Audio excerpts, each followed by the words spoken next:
Clip number 517۔ اس clip میں انشاءاللہ آپ قرآن پاک کی سورہ ہود کی آیت نمبر 18 سے لے کے 20 تک کی تلاوت، ترجمہ اور تفسیر قرآن صراط الجنان سماعت فرمائیں گے۔ بسم اللہ الرحمن الرحیم۔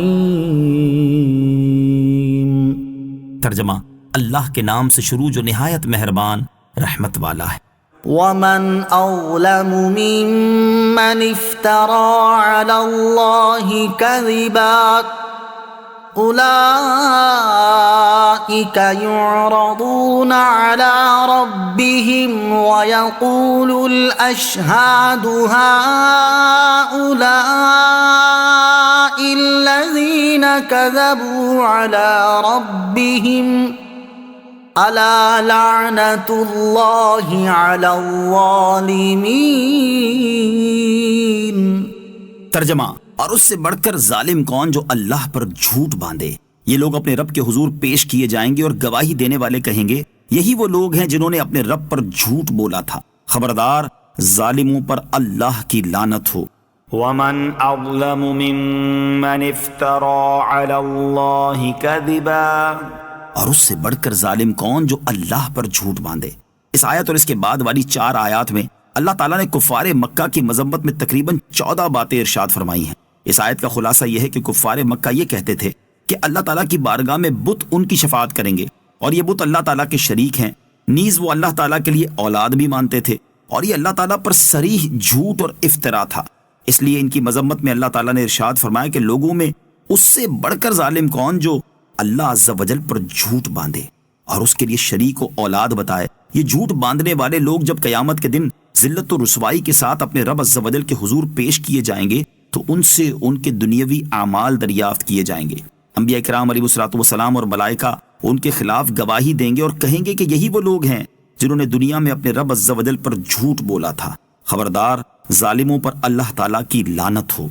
قیامت کے دن کافروں اور منافقوں کی رسوائی۔ اس سے معلوم ہوا کہ بروز قیامت کفار و منافقین کی بڑی رسوائی ہوگی۔ بخاری و مسلم کی حدیث میں ہے کہ روز قیامت کفار اور منافقین کو تمام مخلوق کے سامنے کہا جائے گا کہ یہ وہ لوگ ہیں جنہوں نے اپنے رب عز و جل پر جھوٹ بولا تھا، اور ظالموں پر خدا کی لعنت ہے۔ اس طرح وہ تمام مخلوق کے سامنے رسوا کیے جائیں گے۔ الذين يصدون عن سبيل الله ويبغونها عوجا وهم بالآخرة هم كافرون۔ ترجمہ، وہ جو اللہ کی راہ سے روکتے ہیں اور اس میں ٹیڑھا پن تلاش کرتے ہیں، اور وہی لوگ آخرت کا انکار کرنے والے ہیں۔ الذين يصدون عن سبيل الله، وہ جو اللہ کی راہ سے روکتے ہیں، یعنی ان ظالموں کا طریقہ یہ ہے کہ وہ اللہ تعالیٰ کے راستے سے روکتے اور حق کی پیروی کرنے میں رکاوٹ بنتے ہیں، اسلام کے خلاف شکوک و شبہات ڈالنے، صاف اور واضح دلائل میں ٹیڑھا پن تلاش کرنے کی کوشش کرتے ہیں، اور وہ آخرت کا انکار کرتے ہیں۔ آیت الذین یصدون عن سبیل اللہ کے مصداق لوگ۔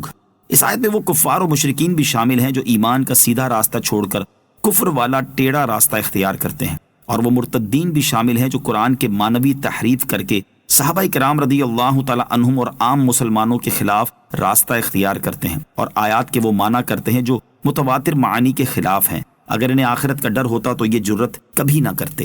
اولئک لم یکونوا معجزین فی الارض وما کان لهم من دون اللہ من اولیاء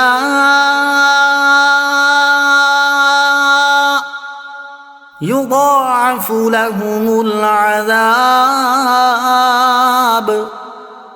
ما كانوا يستطيعون السمع وما كانوا يبصرون۔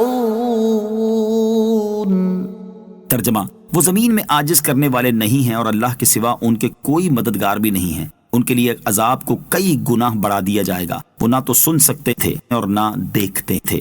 اولئک لم یکونوا معجزین فی الارض، وہ زمین میں عاجز کرنے والے نہیں ہیں۔ آیت کا خلاصہ یہ ہے کہ اگر اللہ عز و جل ان پر عذاب کرنا چاہے تو وہ زمین میں اللہ عز و جل کو عاجز نہیں کر سکتے، کیونکہ وہ اس کے قبضے اور اس کی ملک میں ہیں، نہ اس سے بھاگ سکتے ہیں نہ بچ سکتے ہیں، اور اللہ تعالیٰ کے سوا ان کے کوئی مددگار بھی نہیں ہیں۔ کہ وہ ان کی مدد کریں اور انہیں اس کے عذاب سے بچائیں۔ لوگوں کو اللہ عز و جل کے راستے سے روکنے اور مرنے کے بعد اٹھائے جانے کا انکار کرنے کی وجہ سے ان کا عذاب کئی گنا بڑھا دیا جائے گا۔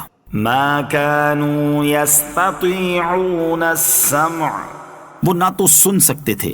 حضرت قتادہ رضی اللہ تعالیٰ عنہ فرماتے ہیں کہ وہ حق سننے سے بہرے ہو گئے تو کوئی بھلائی کی بات سن کر نفع نہیں اٹھاتے اور نہ وہ آیات قدرت کو دیکھ کر فائدہ اٹھاتے۔